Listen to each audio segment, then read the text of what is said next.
Assalamualaikum warahmatullahi wabarakatuh. Berjumpa lagi dengan saya Nur Muhammad Wildani dari Prodi PAI kelas A2. Di sini saya akan menjelaskan bab 8.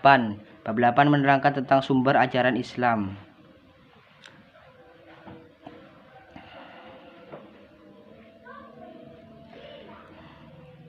Langsung saja saya akan membahas materinya. Sumber-sumber ajaran Islam Al-Qur'an. A1 secara etimologi, waro'a waqra'u qira'atan atau Qur'anan yang berarti mengumpulkan dan menghimpun huruf serta kata-kata dari satu bagian ke bagian lain secara teratur.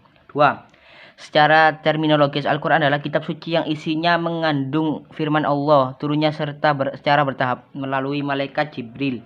Pembawanya Nabi Muhammad susunannya dimulai dari surah Al-Fatihah dan diakhiri dengan surah An-Nas. 3. Nama-nama Al-Qur'an. Nama-nama Al-Qur'an itu adalah Furqan, Alkitab, Suci. Menurut Abu Al-Ma'ali As-Saizila, Al-Quran memiliki sekitar 55 nama. Adalah Al-Furqan, pembeda, Kitab Suci, Az-Zikir, peringatan, dan At-Tanzil diturunkan dari Allah.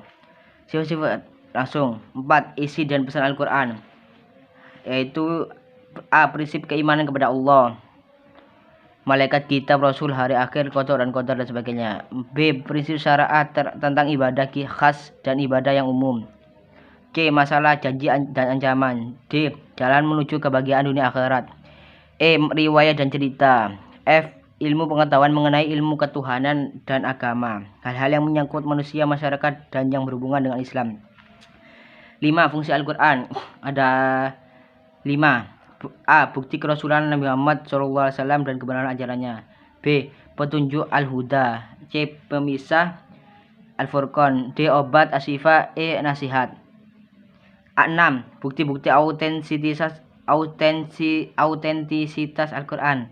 A. Autentisitas Al-Quran dilihat dari aspek kesejahteraan. B. Dilihat dari ciri-ciri dan sifat dari Al-Quran. B. Yang B. Hadis. 1. Pengertian hadis. Secara terminologi, al-hadis adalah al-jadid, baru, al-khobar, berita, dan al-qarib, dekat. Secara terminologi, hadis memiliki arti segala sesuatu yang dimukilkan dari Muhammad, baik berupa ucapan, perbuatan, maupun ketetapan, takrir. 2. Fungsi hadis. Ada 4. Perincian. A. Perincian petunjuk dan isyarat Al-Quran yang bersifat global. B. Pengecuali terhadap isyarat Al-Quran yang bersifat umum. C. Pembahas terhadap ayat Al-Quran yang bersifat mutlak. D. Pemberi informasi terhadap suatu kasus yang tidak dijawab di dalam Al-Quran. 3. Kedudukan dalam syariat Islam. Hadis Muhammad digunakan sebagai pedoman hidup yang utama setelah Al-Quran. 4. Kehujajan as-sunnah dan hadis. C. Ijtihad. 1. Pengertian ijtihad etimologis berasal dari kata jahada. Kata ini beserta variasinya menunjukkan pekerjaan yang dilakukan dalam lebih dari biasa, sulit dilakukan, yang tidak disenangi. Kata ini pun berarti kesanggupan, kekuatan, dan berat. B. Terminologis pengerahan segenap kesanggupan oleh seorang ahli fikih atau mujtahid untuk memperoleh pengertian tingkat zan mengenai hukum syarak. 2. Urgensi dan kedudukan hukum ijtihadi. A. Mengembalikan ajaran-ajaran Islam pada sumber pokok, yaitu Al-Quran dan Sunnah Shahihah.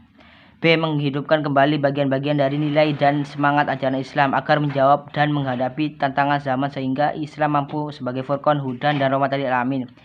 C. Membenahi ajaran Islam yang telah diijtihadi oleh ulama terdahulu dan memungkinkan adanya kesalahan menurut konteks zaman, keadaan, dan tempat yang kini kita hadapi. 3. Macam-macam ijtihad.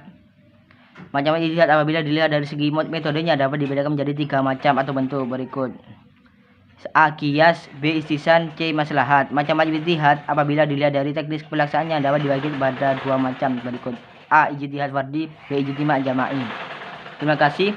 Mungkin cukup itu saja yang bisa kami sampaikan. Kurang lebihnya kami maaf. Wassalamualaikum warahmatullahi wabarakatuh. See you. Berjumpa lagi di video selanjutnya.